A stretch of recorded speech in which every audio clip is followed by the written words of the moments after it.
What's the name of this fall right here, Bill? The Sunderland Falls. Yeah. Wow, look at this. This is great. And here we have a permanent ice field up here.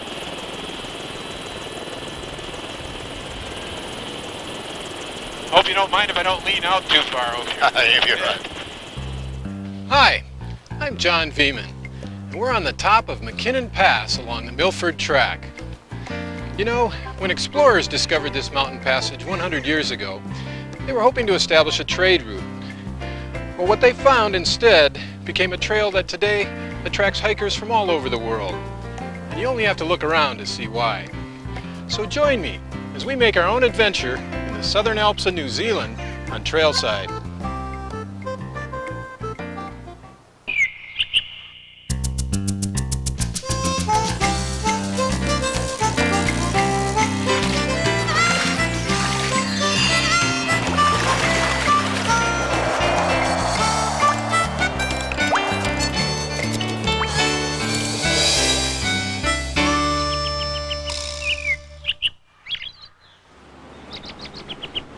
We're in Fiordland National Park in New Zealand. Over 2 million acres of spectacular wilderness. Subtropical rainforest, snow-capped peaks, hundreds of waterfalls, and glacial lakes like this one, Tianu, leading into the park. Now there are over 300 miles of trails in Fiordland, but one 33-mile stretch has become famous as the finest walk in the world. And this boat is how you get to the trailhead. It's a 2-hour ride on a classic 19th century vessel. Not a bad way to start a trip.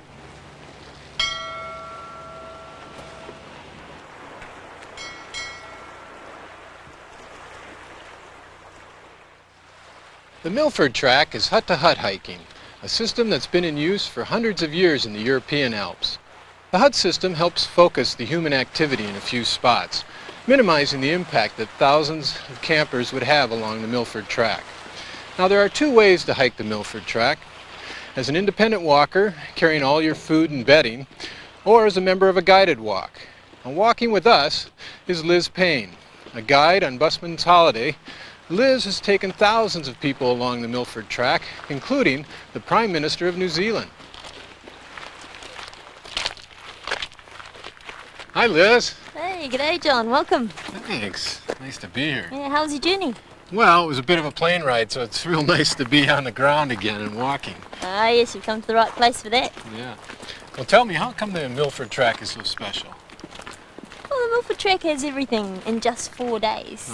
It takes us along river valleys with clear, clean, drinkable waters, up mountain alpine passes with spectacular glacial views, and then down into the densities of the rainforests, out to the fiord which leads out to the sea. Just 4 days. Well, the track's simply one of the best tramps there is. The best tramps? They call it a tramp? Yeah, I keep forgetting. You guys go hiking in America. Yeah. In Australia, it's bushwalking. In Nepal, trekking. Here in New Zealand, we go tramping. Oh. Well, it looks like a pretty cushy walk so far. Remember, you're just at the beginning here, John, and the Milford Track, full of surprises. I can't wait to start tramping, but a good night's rest at Glade House sure sounds good to me.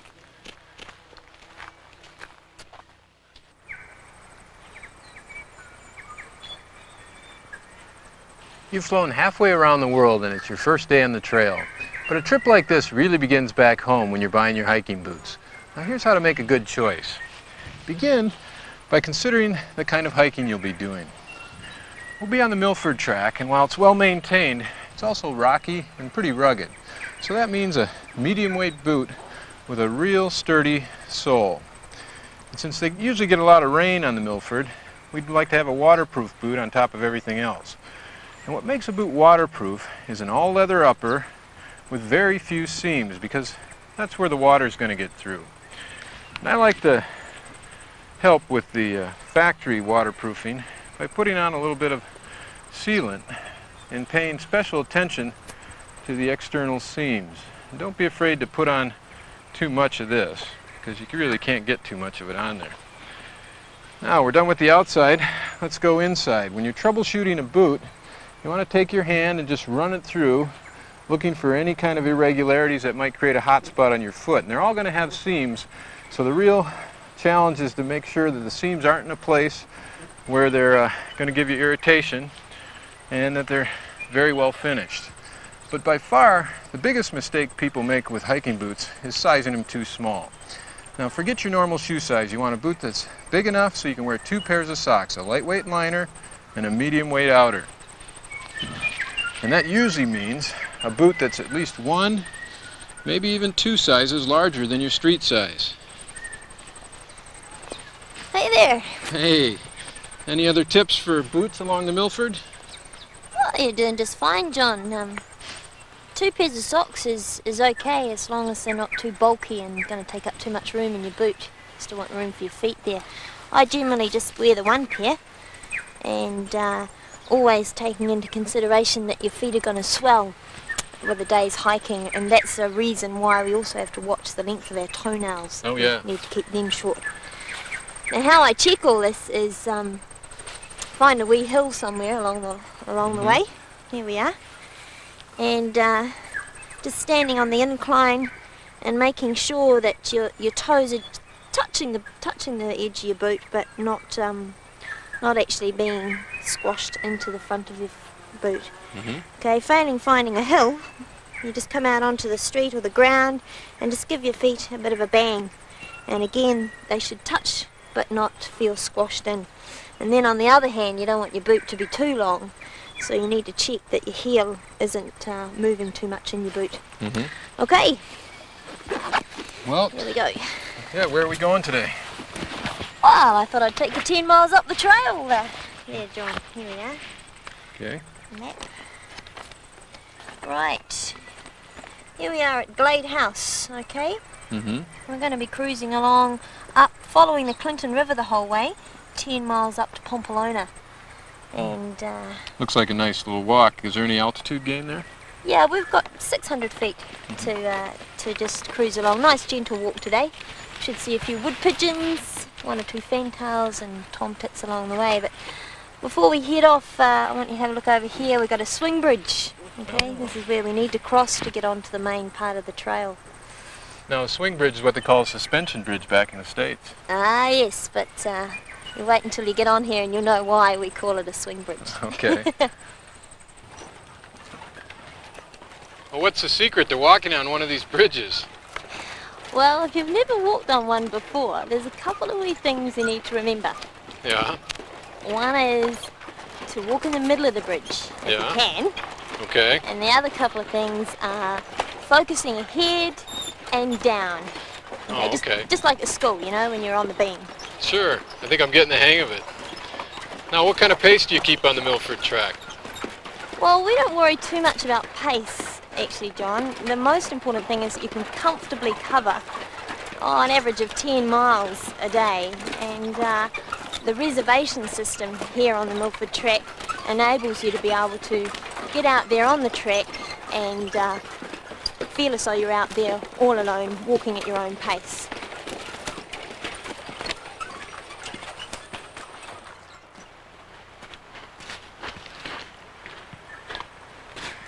Well, this is one of the best things about the Milford track. You can drink all of the water in all the rivers and streams. Really? I've heard that, but how do you know it's safe? Well, we have no large animals or mammals around to contaminate the area. Oh, it's nice to be in a place. What is that? That's our bellbird. Lots of different songs, eh? Yeah, it's real nice. He's going to be with us right throughout the journey. Really? You think we'll see a kiwi? Oh, you're looking right at one, John. No, I mean the bird, kiwi bird. Yeah, well, if you're prepared to wrap up in some nice winter woolies and sit in the middle of the bush in the middle of the night, then it's possible. Oh, you mean they're nocturnal, huh?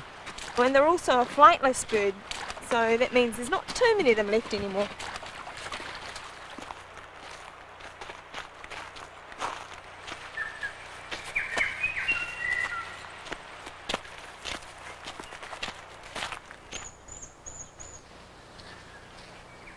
These trees around here look like they've been dead for a long time. What do you think killed them?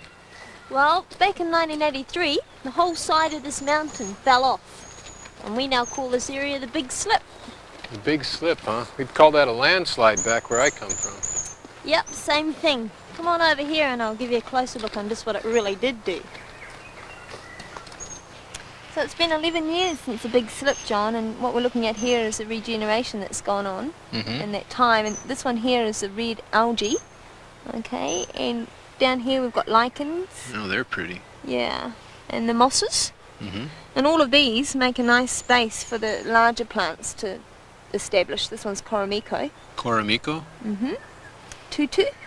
Tutu. Now, is that a Maori word? Yes, it is. And it's also a very poisonous plant, okay, including its berries, so no munching along the way with those. And this one here, special one, silver beech tree. A beech. Now, is that the tree we're seeing up here in the forest? That's right. We've been walking in amongst silver and red beech so far, and further up the valley you've got mountain beech. And eventually, it's possible that this whole slip here will regenerate with beech.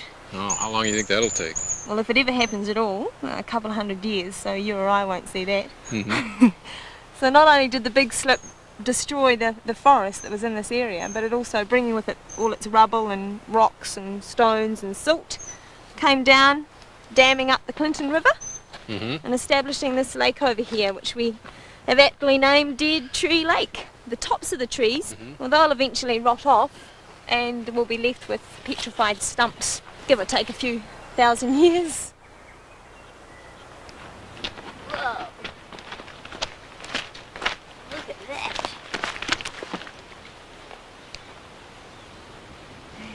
McKinnon Pass, just around that corner. And we've even got a wee bit of sun.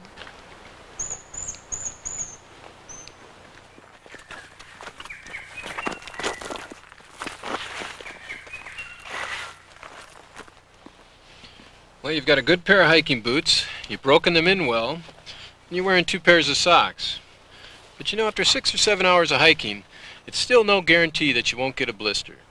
Now, the first thing you'll notice is a hot spot. You want to treat it right away because that's how you're going to keep it from growing into a full-blown blister. Now, for instance, if I had a hot spot right here, what I would do is just mark the outside of my boot with my thumbnail and then pull off my boot and take the blunt edge of my, say, Swiss Army knife and go inside the boot and then just push out on the leather right at that hot spot.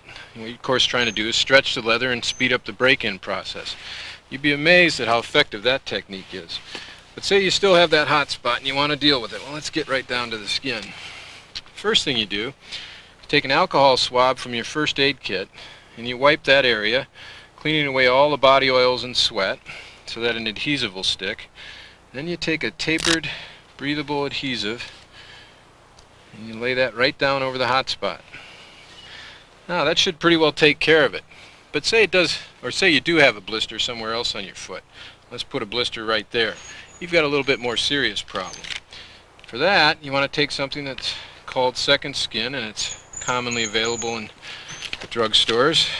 You lay that down on the skin, and then you take a flexible adhesive and you put it right over that. And that should be the end of it, except if you're in a very wet area, like here on the Milford, you might want to take some extra wide adhesive tape and go right down over that. And trying to take extra care to get all the edges down firmly so they don't roll up on you. That's a pretty colourful foot, John. Yeah, well, fortunately it's not as bad as it looks. Well, you must deal with a lot of blisters on the Milford. 1 or 2, yep, you're right. You pretty much covered the blister side. Yep. Hot spots, we've got a couple of Kiwi remedies. One is, you're well aware we've got plenty of sheep in this country. Oh yeah. So therefore plenty of wool around. And I believe you've been down the pass lately. Yeah? Sore toes here? Yeah, those toes are they're they're really hurting. sore, eh? Okay. Let me wrap a bit of foot fleece around here. Oh, they feel better already. Alright, yep. Well, it's the lanolin in the wool that acts to reduce the friction. Okay, here we are. And because you've got in between the toes there, it keeps it in place. Oh, then you just put the sock right over that? That's the one, yeah. If you have the hot spot on your heel, we use sleek, which is a plastic tape. Right, just across here. And again, because of its smoothness, it reduces the friction. Yeah. Well, that reminds me a lot of what I always carry with me for repairs of all kinds, and that's just good old everyday duct tape. Works for everything, including fixing your feet. Right. But you know, I guess the real secret is just taking care of it before it gets to be a blister. Yeah, you and I both know that, John. Yeah. Oh, happy feet. Yeah, they look pretty comfy.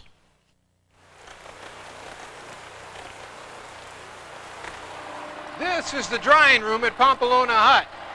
They use the excess heat from the generator to dry hikers' clothes. That's a welcome luxury after a wet day on the trail.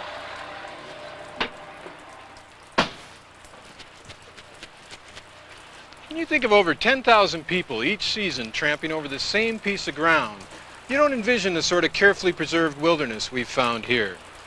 Well, the secret is the hut system.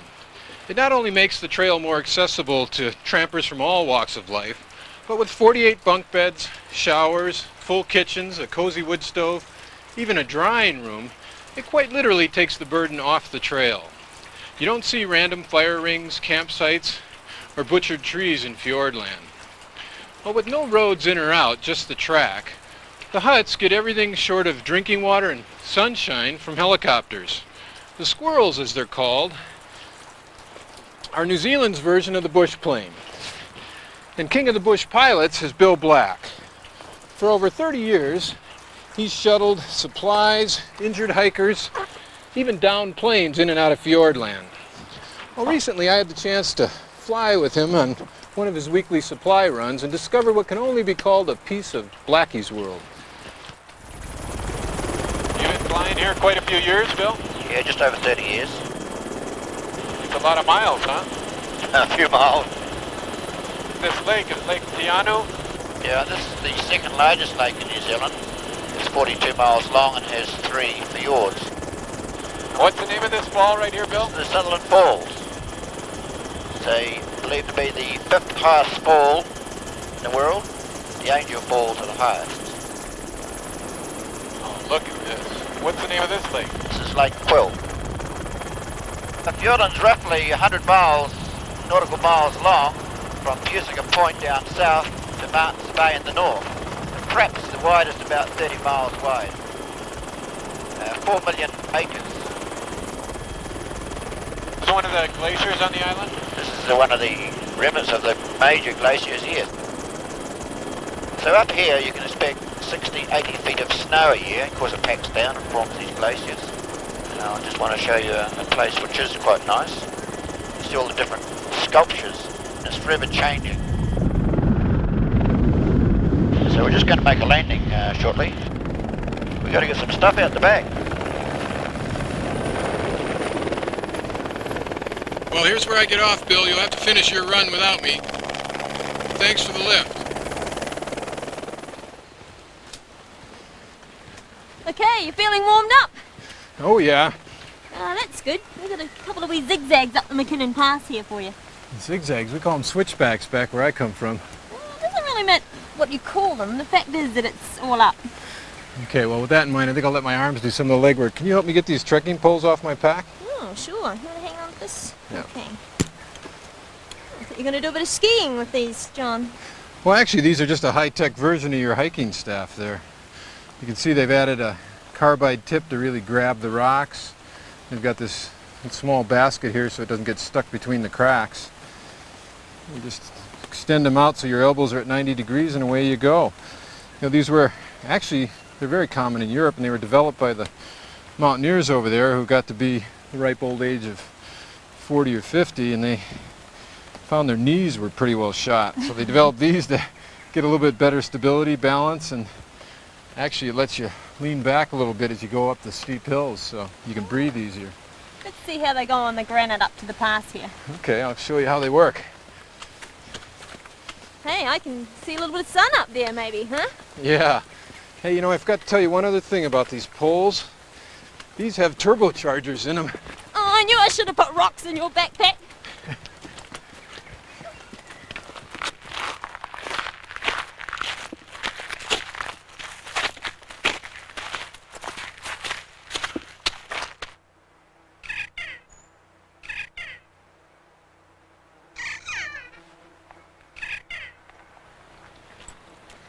Okay, here we are. The top of the pass. Oh, this is nice. Nice. It's great, man. You're just gliding all the way it's up incredible. here. Okay, we need to take our packs off just here. Alright. Alright, putting them down around here. Yep. Whoa, look at this. Yep. We'll make some room and I'll let you know what we're going to do. Okay, let's come out here. Yep. Right. All the way down the downward trail. 3,000 feet. Whoa, Yep, down 3,000. here. Yep, but to get a bit of view, you need to get down here a bit. No. Whoa, look at this. Pretty good, eh? Yeah, you said there was a name for this? 12-second drop rock. A whole 3,000 feet down there. Quick way down. Oh. I'll take the long way around.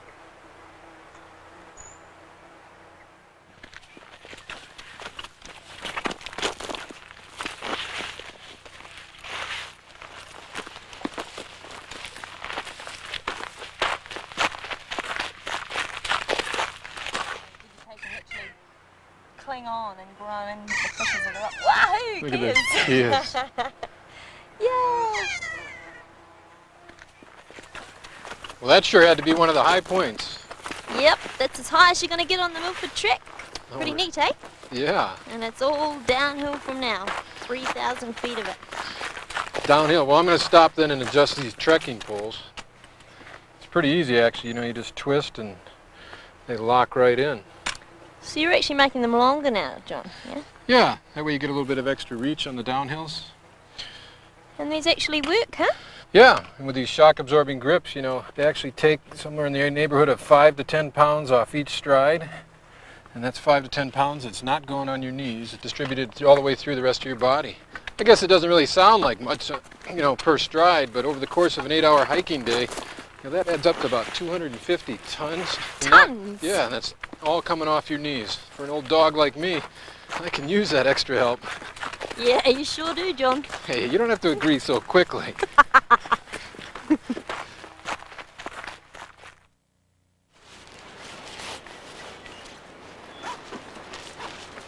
Morning. Good morning. Boy, we got some rain last night, didn't we? Ah, 3 or 4 inches. It's just a wee drizzle here, you know? A wee drizzle. We get a lot more rain over on this side. Yeah, you're right, John. We do. Over the other side of the pass in the Clinton, Yeah? about 170 inches a year. Over here, 270 inches. 270. Let's see, that's over 22 feet. Yeah, the raindrops in the Arthur Valley, they're bigger. Well, I guess they're bigger. And the mountains, because of the granite rock and the sheer steepness of the faces, they come alive with water. They sure do. There's waterfalls popping out everywhere up here. Well, where are we headed today? Well, we're going down the valley, the Arthur Valley, this one, following the Arthur River, all the way out to Milford Sound, 13.5 miles away to the sea. That'll be nice, but that's going to be a long day, huh? Oh, 1 foot after the other, John. You're a pro now. Yeah. But I want to take you on a side trek first. Oh, a side trip? Yeah, Where's there's that? a wee waterfall just up here a bit. We call it the Sublime Falls. Oh, yeah, just a wee one.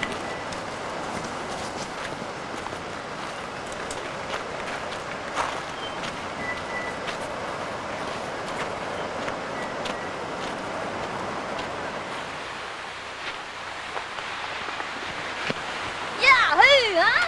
Oh, look at that. Now that's spectacular. Yep. Oh, look, you got a rainbow right down here at the base. Yeah, you know, I love rainbows. I'll second that. A whole 1,904 feet high. Higher than any freestanding building in the world, that's for sure.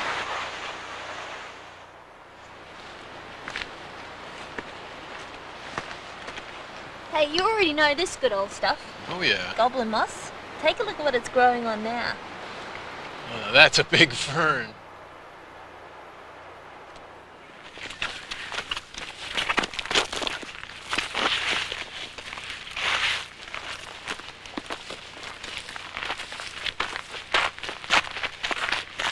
Here we are, almost at Sandfly Point. Here you go. Oh, thanks, buddy. Yeah. After hiking down into the clouds under ferns as big as trees and passing countless waterfalls and dipping our cups in the clear mountain streams, it's easy to see why they call this place the Mountains of Water. Well, as Liz likes to say, we still have a wee stretch of track to cover, but it's all downhill, so we'll see you next time on Trailside. Okay, John, let's go, eh? Hey, thanks for the help. No problem. Jeez.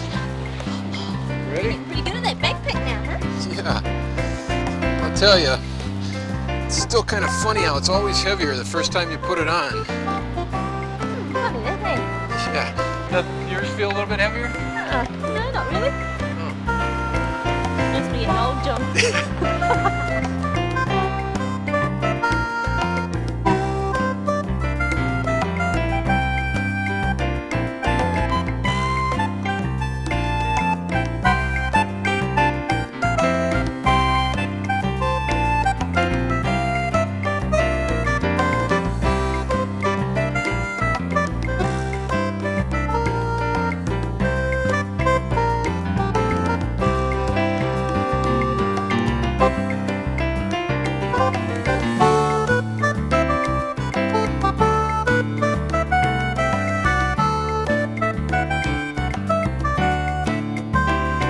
Let me guess, you call this Sandfly Lake. There's so many sandflies down here? Not quite, John. This is actually Hidden Lake.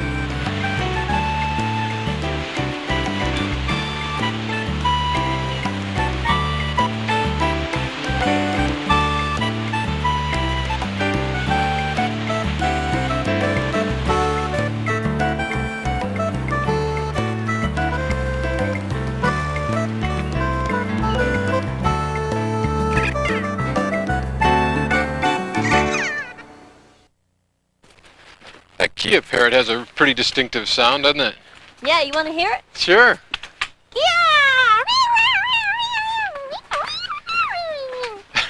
That's pretty good. Guys, we're about ready to come in and block this thing out and do it. Wouldn't mind doing one more. You wouldn't mind doing another one? Do the wild sound right Do now. this wild track right here and Rolling. You want me to be walking? 52, take 2. All speed. And action. One whistling rendition of the sound of music. You see the light The on hills net are off? alive. Head net on, please. No, that's fine. Just keep this in shadow here. Okay. And you can Irish stand yourself? Yeah. Okay. Okay, step I by. kind of likes it better with a head net on, The actually. light looks good. Go.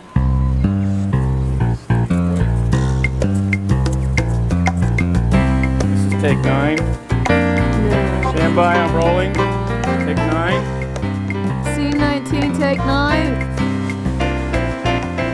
After a long plane ride to New Zealand, we were ready for something magnificent. We certainly found it on the Milford track. I'd heard it called the finest walk in the world, and I'd say now that it comes pretty close to earning that reputation. It seems that there's an entire industry built up around running and protecting the Milford track. And that's a good sign because it's one way of ensuring that a beautiful area is going to remain beautiful. Is there more trail? Get it over the side.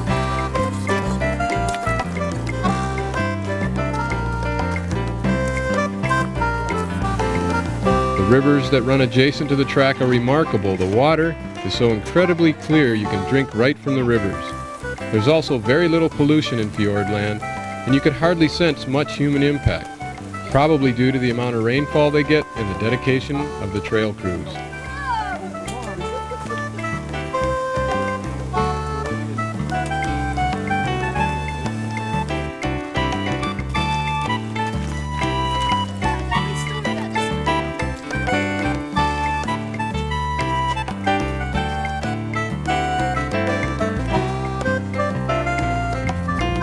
The animal life on the Milford track is pretty limited.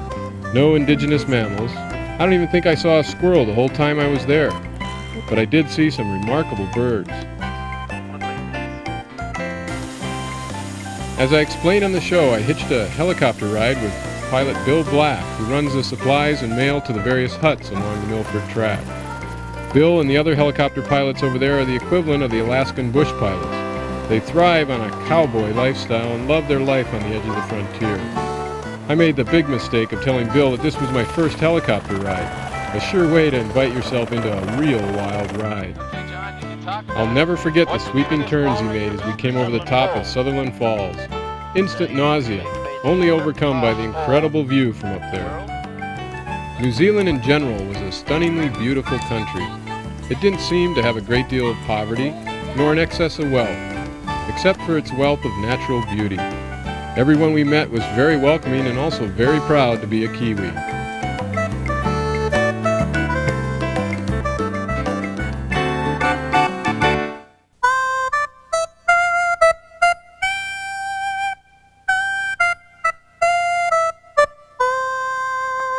Oh, these hills are steep and long. Yeah. I always find the first few minutes of climbing is the worst until you start to get your rhythm. Well, I'm gearing down for this one all the way to the bottom. Yeah, it's important to start out with your lowest, easiest gear on a long hill like this. Once you get up close to the top, if you've got more energy, then you can shift into a harder gear. Yeah. I like to tuck my hands around under my brakes. Does that work for you? Yeah, I do the same. That way you can kind of lightly pull up on your handlebars. Gives you a little bit more pull and you can push back down your feet again. When you stand up, you can also pull up and then you lightly swing your bike from side to side underneath you. Helps you give a smooth pedaling rhythm. Yeah. I try to sit for as long as I can, but on this one, no sense holding back. You might as well get up there right away. Yeah, that's right. It's actually less energy when you sit. You use a little more oxygen when you're standing. It's more work with your arms and your feet, but sometimes you have no choice. You have to stand. Yeah. How far to that campsite? Oh, it's still a ways yet. Try to pace yourself out. You stop too many times for breaks, you build up lactic acid in your legs, and then it's really more work when you start again. So if we just stop 1 or 2 times, you get a nice smooth rhythm, we'll be a lot better off.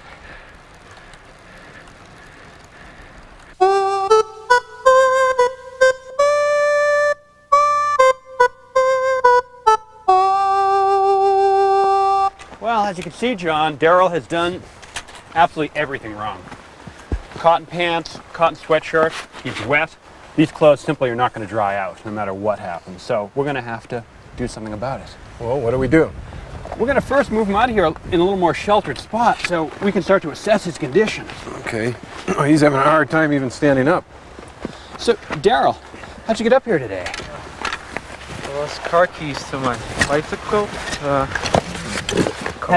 Had anything for lunch yet? No.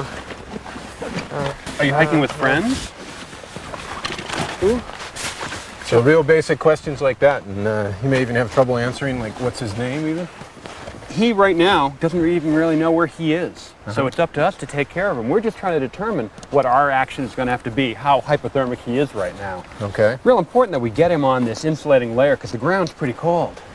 Now, I want to get this sweatshirt off him, but Daryl is not being at all cooperative here. So we're going to have to cut these off.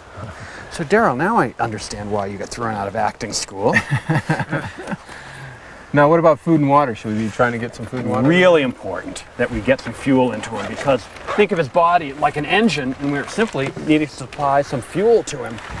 Okay. Now, a lot of people would think, oh, that's pretty foolish. You're getting him undressed here out in the middle of the wilds, but if we have him undressed here for 30 seconds, it's better to be like that than to be in cold, wet clothes for maybe 2 or 3 hours. You have the other shirt over there, Joe? Yep, I've got drier clothes to put on him just as we slide this one on. These are synthetics, which will stay dry, won't retain moisture. There we go.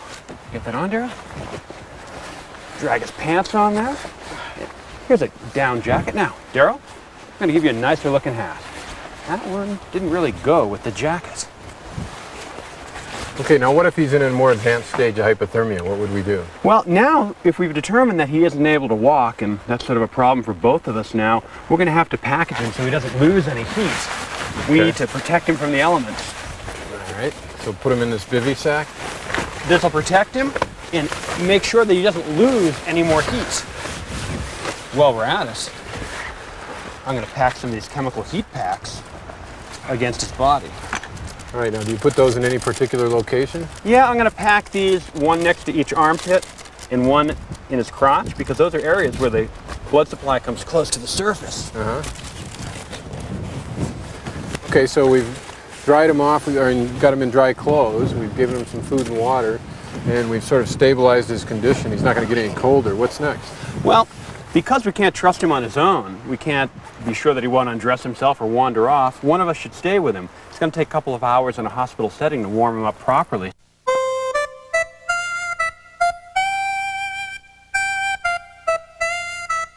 It's not easy to bake down here. That is, unless you forgot your sunscreen.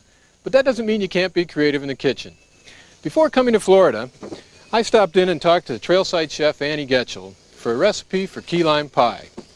And she swears that all you need is 2/3 cup sugar, a dash of salt, and an envelope of gelatin, the juice from 3 limes, and a can of condensed milk.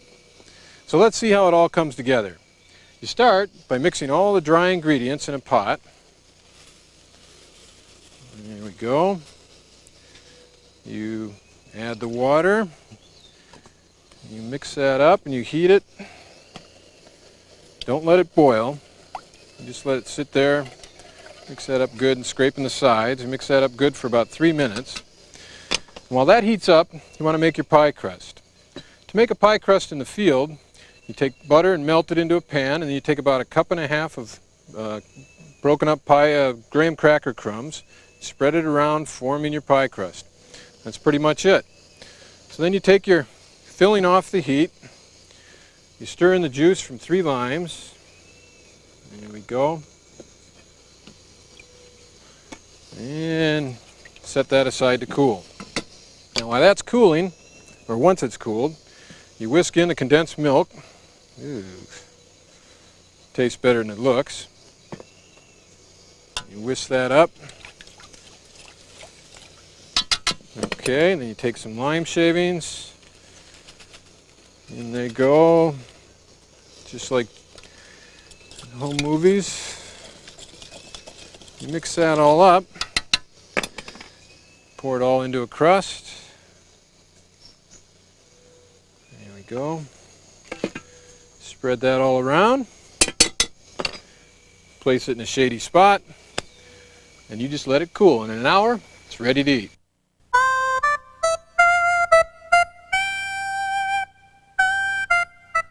Why do I get the feeling I'm going on a moonwalk instead of sea kayaking? You might think so, but with that water temperature out there of only 44 degrees, these dry suits are absolutely essential. Yeah, they'll really save your life? No question about it. They're built in such a way that you can vary the amount of material you have on underneath the clothing you wear, depending on the season. And what do they use to keep the water out? Like, what are these gaskets made out of? Well, at the neck, you've got this latex seal, which will keep the water out up there. And at the wrist, we've got another latex seal and one around the ankle. And the material they're made out of is? This is a waterproof, breathable material. It's very, very soft to the skin and very comfortable. Now, how did you rig your life jacket here, Ken?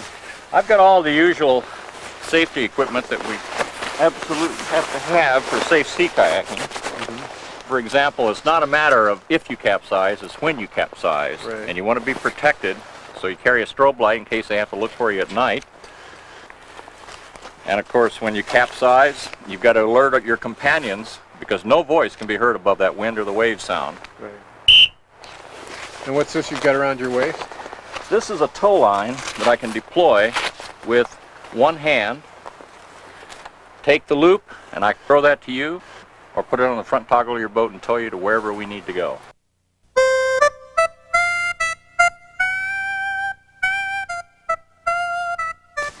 Well, once you found a good level spot for your tent that's far enough back from the trail, and the regulations here say 200 feet, you try not to disturb it too much.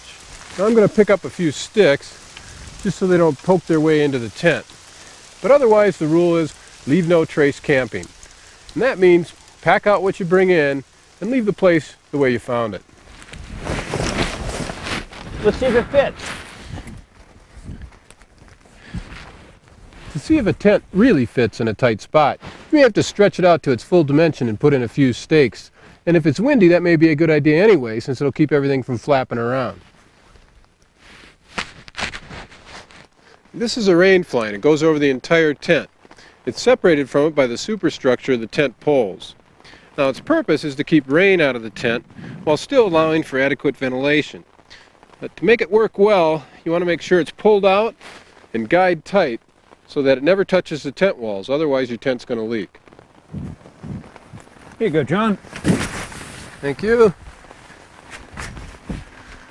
Well, this is a 4-season tent, which means it can be used year-round. It's got a nice rounded shape, so it'll shed lots of snow. Good thing we brought it.